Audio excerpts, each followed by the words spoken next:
There were cats at the cat show, said Daddy, such as are never seen in any kitchen. Cats on velvet cushions who looked far too haughty ever to crawl under a good old stove on a torn cushion. For at this cat show there were cats whose families were old and noble in the history of Catland. And cats of all colors. They were even lavender and so many other queer colors for cats to be. And such wonderful fur they had. It was soft and silky and combed so well. They wore bright ribbons, and their cushions matched. And they were fed the most delicious bits of meat and fish, and drank cream, real cream. But two cats were talking. One was named Royalty and the other Nobility. What do you think of the show? Asked Royalty. It's about the same as most, said Nobility, with a yawn. How dull they are. Snarled Royalty, and some passerby said, that cat is so highly bred, you see. Did you notice how he snarled? Isn't that too absurd, said Royalty. As if it were something very fine to be cross. I'm cross because of these people. They make such a fuss over me, they spoil me, and then some of my poor little sisters and brothers are left by these very same people to starve in the city all summer, while they go off and shut up their houses. What do you mean? Asked Nobility. You haven't any sisters or brothers who live in kitchens, have you?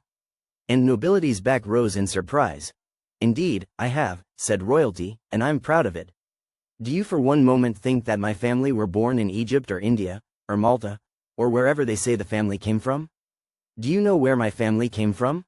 From the alleys and side streets where they used to hunt for scraps of food, almost any kind of food. Then, you see, the family were ambitious, and somehow we became kitchen cats, and we lived on milk and good food. But how did you ever come here? Asked Nobility. Because my little master wanted to make some money to buy a bicycle. He thought perhaps I'd win a prize at a small show which was given at that time. He fed me up, put a ribbon around my neck, and had me sit on a purple cushion. I won a prize and I've been winning them ever since. I was bought for a great deal of money, and I make a lot. But what does that mean to me? Nothing. All I want to say is that if only I knew grown-up talk, I'd say to all these people that they could admire me if they wished, but to please remember my sisters and brothers when the summer comes again. A funny old woman, commenced Daddy, lived all alone. Her chief delight in life was to have all the chickens, geese and ducks she could, and let them walk anywhere they pleased. They could go right into the parlor or into the kitchen, whichever suited their fancy. Luckily, for the good of the parlor, they really preferred the kitchen. All the food was there, and they liked to eat better than anything else. Now, this old woman was very peculiar, too, and she looked it. But the funniest thing about her was that all the animals she had were queer looking too. The geese seemed to be a little different from any other geese. The ducks had even more hideous feet than most ducks have, and they were all of rather strange colors. One day not very long ago there flew around the neighborhood a strange-looking bird.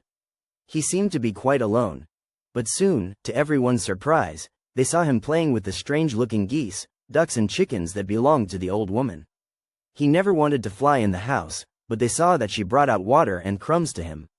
And the old woman welcomed with joy one more strange creature. Harry was a very clever little boy, Daddy said. The teacher of the class to which Harry belonged had had all the pupils write original compositions to recite at the Washington's birthday entertainment. The day before the entertainment, at which, of course, all the mothers and daddies of the children were to be present, a rehearsal of everything was to take place. It was Harry's turn to recite his composition. As he got up on the platform his legs were shaking, and everyone saw how nervous he was. He began, then he faltered, and then he broke down and sobbed. Harry, the hero of the school, was crying. Could it be true? The pupils looked at him with pity. What could be the trouble? They asked themselves. Teacher, he finally said between his choking sobs, I didn't write that composition. I cheated. I copied it out of an old book I found. I'm not worthy to recite on Washington's birthday. And then he rushed from the platform down to his seat, and, putting his head in his hands, he cried and cried. You've done a thing worthy of George Washington's birthday, Harry, said the teacher. You're not able to act a lie, and because you are truthful you will still recite the composition, giving the name of its real writer. We all know the old answer to the question of, who was George Washington? Many a time have we gaily answered the question as we've pounded fists on the table. First in war, first in peace, first in the hearts of his countrymen. And at the end of that we've had a nice little winding up of pounding. There is hardly a place, it seems, that in some way is not connected with Washington. Perhaps at one time or another he had made his headquarters there, or a chair is preserved carefully because Washington sat in it. At Mount Vernon, where Washington lived, one can see the very rooms through which Washington walked, his bedroom, and the very four-poster bed in which he slept. And around the house are the grounds which Washington loved and through which he wandered, down to the banks of the Potomac River. Time and time again George Washington faced difficulties of a bitterly hard nature. But he never flinched. Time and time again Washington saw his men suffering or deserting. But Washington suffered with them and he never lost courage. Time and time again Washington was doubted, jealous groups tried to work against him. But Washington went straight on, doing as he should and not stooping to play favorites, or to be a favorite. There was the time, too, when the country he loved doubted him, and showed him cruel ingratitude. But Washington did not turn from his course. It was the hardest of all to bear, but he was the father of his country and his children did come back to him. And then, when everywhere people were singing his praises, shouting them, exclaiming them, Washington never lost his head. He never let his own little inner feelings of likes and dislikes keep him from being fair, always just, always true to the country whose government he really made. He is the father of his country in truth. After the Revolutionary War, as after all wars, the country was in a frightfully upset state and the people were the same. Then it was that Washington held together the country, made its government, and slowly but steadily brought order out of the most frightful disorder. In those days people traveled by stagecoach. Cities were small and far apart, the country was spread out and rumors and prejudices were hard to overcome. But all of these tangled threads, and oh, so tangled were they, Washington unraveled. His Christmas days, too, often how unlike Christmas they were. One was spent at Valley Forge when everything was frozen and the men went forth seeking food. Another was spent at New Windsor where the suffering from the cold had been intense, but there was brightness that day because of the arrival of a great wagon filled with shirts and warm clothing for Washington and his men.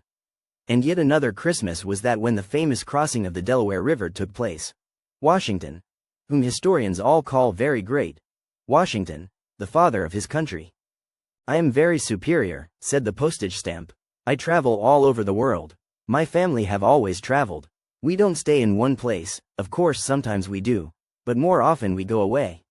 Now and again our little 1-cent brothers go about the town, but we, the noble 2-cent stamps, how we travel. You don't travel any more than we do, said the envelope upon which the stamp was stuck fast. I disagree with you, said the stamp. That makes no difference to me, said the envelope. But if you disagree with me, why don't you leave me? I can't, said the stamp. Of course you can't, you poor dear, said the ink which had made the address on the envelope. You're stuck to the envelope, and no matter how hard you quarrel you still have to stick. Well, I'd like to know if you don't have to stay on too, said the stamp. Ah, but I have fun when I'm being put on. Sometimes I make a nice smudgy spot, and then the creature who has been writing with me does not know what to do. The creature will argue like this: now shall I let the envelope go as it is, or shall I address a fresh one? There is something queer about this ink. Then it is that I chuckle. No, the creature continues, I think I will not notice the smudgy spot. Maybe the person's getting it will think that the rain has made it look so badly. Rain often gets it a letter. And so the creature blames it on the rain, and I go off quite free. That's not to your credit when you're guilty, said the envelope. We mustn't quarrel, said the postage stamp, as now we're off for a trip. The man is putting us in a bag. Then we go on a train, then to a new post office, and at last we reach the place for which we started. Yes, said the ink, the place I have marked with my ink. Rowdy was a beautiful and very handsome bulldog. He had a lovely white throat, too, and when he went out into the street he wore a fine big collar, which made him look very distinguished, said Daddy, and he belonged to a little boy named Alfred. Alfred's mother was a very rich lady, and Rowdy had all the comforts that any dog could possibly ask for. He slept in Alfred's room in a beautiful basket. Alfred and Rowdy were really inseparable companions. Alfred was not a very strong little boy. He couldn't join in all the sports that other little boys enjoy. Because of Alfred's ill health, he and Rowdy were all the better companions. Alfred had a phonograph, which he used to play a great deal. Rowdy would sit before it, so delighted at the music. He'd put his head first on one side and then on the other. Of course Alfred would talk to him and ask him how he was enjoying the music. Rowdy would wag his tail to show he thought it was fine. In the afternoons Alfred and his mother used to take drives in a lovely big open Victoria. One afternoon it was beautifully bright and sunny. Alfred's mother said, "We'll go for a nice long drive today." Rowdy, called Alfred, for Rowdy was fast asleep on the sofa. Rowdy jumped up eagerly as if he knew something pretty nice was going to happen. Rowdy, how would you like to take a drive? Speak and say if you would like it. So Rowdy wagged his tail and gave a bark as if to say, charmed. Rowdy's best collar was put on, and off they started. They had not gone far before they passed a poor, pathetic little waif dog. Rowdy was not snobbish and proud as some dogs might have been, brought up in all the comforts he had always had. Instead, he seemed to feel very sorry for the little waif dog and whined sadly. Then he tried to jump out of the carriage. Do you want to take the little waif dog driving? Said Alfred to Rowdy. And Rowdy showed as well as he could that he would like that tremendously. They took the poor little homeless dog back with them and gave him good food and a nice home. Rowdy seemed to be glad to give such happiness to a little friendless dog, and he seemed to feel that it was giving the dog rare pleasure to have a master like Alfred. In the house where Kenneth lived there was a chair which had always fascinated him. It was a very, very old chair, and Kenneth's mother and daddy were very proud of it, said Daddy to Jack and Evelyn. Kenneth's daddy had bought it at a sale of old and curious things. It was a Roman chair, and on either side were 2 heads of eagles. These 4 heads in all always made Kenneth wonder, for they looked so very lifelike. He used to imagine that even little wooden eagles must get very tired of always being just the same. And late one afternoon, sitting in the chair he fell asleep. You're terribly tired, aren't you? Said the first eagle, who suddenly seemed to be looking at him. Yes, I'm a little tired, Kenneth admitted. Well, you're not as tired as we are, said the second eagle. No, indeed, said the third eagle. You're only tired because you've played so many games. We're tired because we're always still. Kenneth listened eagerly, because he'd so often thought just what he was hearing. Yes, said Kenneth very sympathetically, I should think you would be very dull. I've often thought that. Have you been there a long time? Oh, ages and ages, replied the fourth eagle, who up to this time had not spoken. We were very old before your daddy got us. We've been on this chair so long. We can't remember how long. And what makes us feel so sad is that we are called eagles and should fly and yet are forever glued to this chair. Kenneth, Kenneth, cried Kenneth's mother, it's long past bedtime. Oh, I am not so tired as the eagles are, said Kenneth. And Kenneth's mother wondered if he was talking in his sleep. Illustration. We've been on this chair so long, said the fourth eagle. Page 44 A little girl named Polly, began Daddy, lived near a park. In this park were a great many squirrels. They were principally gray, with great, long bushy tails, and they were very tame. Polly had often fed them peanuts, but she thought it would be lots of fun to have a real peanut hunt. So she ran around as quickly as she could, hiding the peanuts from her bag. First, one very old fat squirrel found 3 peanuts hidden under a rock. He called to the other squirrels and waved his bushy tail in the air, trying to say, there are peanuts if we will hunt for them. The squirrels didn't stop to eat the peanuts after they discovered that there were so many hidden. They just kept on getting more and more until finally they had succeeded in finding them all. Then they began to carry the peanuts to their little homes, and they looked so happy, just as if they were free from cares or worries for days to come, for, of course, they didn't have to worry about meals forever and ever so long with the wonderful supply they now had on hand. I must tell you a story about the game of good manners which they play in a large public school in a big city, said Daddy. They are led into the secret that it's a lesson, but it is a playtime lesson and they have it in connection with their gymnasium and playtime work, though it doesn't take the place of recess.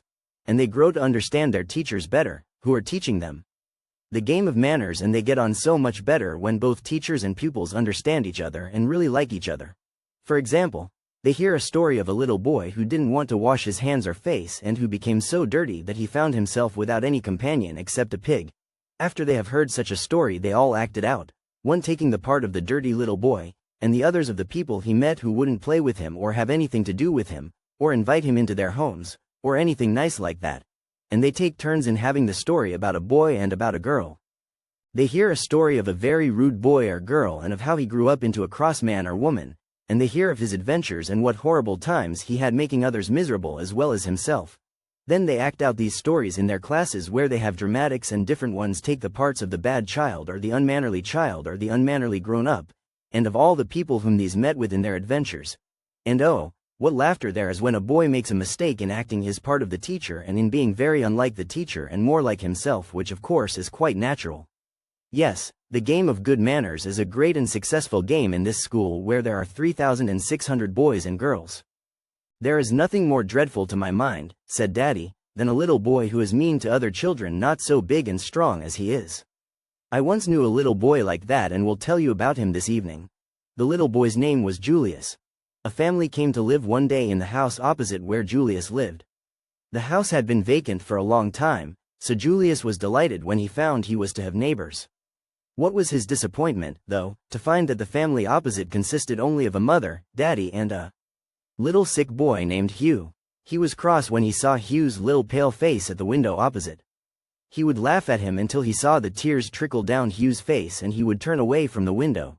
One day Julius's mother came to him and said, Julius, it is very cruel to make fun of a little sick boy, and I will tell you what is the trouble with Hugh. Hugh had his right foot frozen last winter, and he has had to have it taken off. Today he is going out for the first time on his crutches, concluded his mother. Julius kept very quiet, but inwardly he was planning something very mean to do. He waited around for some time, and still no sign of Hugh. At last he saw him, so he shrieked from the window, Hello, Tenderfoot. Hugh was bound he would be brave, so he beat back the tears. Julius rushed downstairs and out into the street. Just at that moment a fast motor car came along. Julius did not see it, but Hugh did, and as his little voice was too weak to rise above Julius's laughter, he hobbled on his crutches and pulled Julius out of the way just in the nick of time. Oh, how frightened Julius was! And his escape from some terrible injury seemed marvelous. In a flash he saw what it would have meant to him to have no football, no skating, no sports, and the little crippled Hugh he had laughed at and who had so much to bear had saved him. Hugh forgave Julius, and they became fast friends from that time, and Julius never forgot that Hugh had saved his life.